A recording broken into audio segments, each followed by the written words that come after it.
Continuing with the NHL trade deadline recap, we have the Vancouver Canucks trading Connor Garland to the Columbus Blue Jackets. So the Columbus Blue Jackets acquire Connor Garland in exchange for a 2028 second-round pick and a 2026 third-round pick. So the Blue Jackets are getting a 29-year-old winger who's on an expiring deal. However, Garland does have a 6-year extension kicking in with a $6 million cap hit. And he has a no-movement clause through the first 3 years, I believe, of that deal.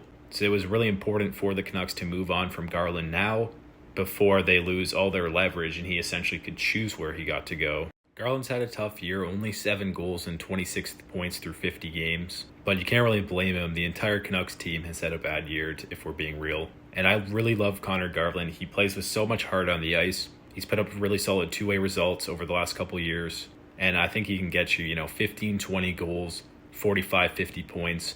He's kind of a utility guy. You can toss him, I think, on the first, second, or third line for this team, and he could play an important role on any of those lines.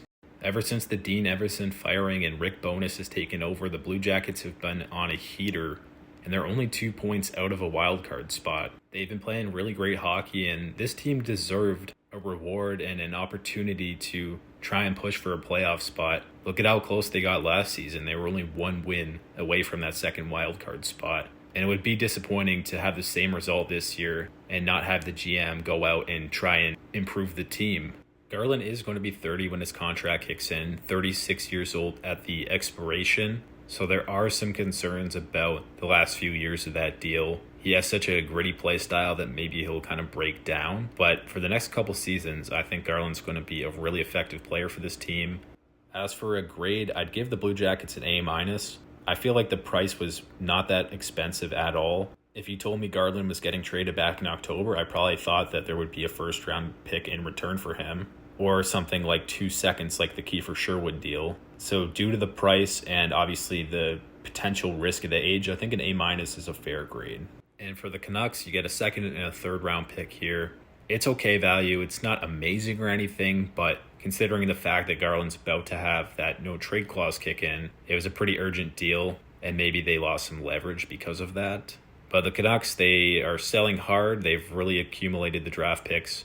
They have 2 second-round picks in each of the next 3 seasons, 2 firsts this year, and some other picks in the later rounds. So I think they're doing a decent job in terms of acquiring the young players in the draft capital to rebuild. I feel like they never should have been in this position anyways, and players like Pettersson and Miller kind of ruined that. But nonetheless, you have to play the cards you were dealt. And as for a grade, I'll go for a B just because I feel like when you trade a guy like Sherwood for 2 seconds, you should get more for Connor Garland with term. But it's still a fine package. So those are my thoughts on the Connor Garland deal. Let me know yours down below.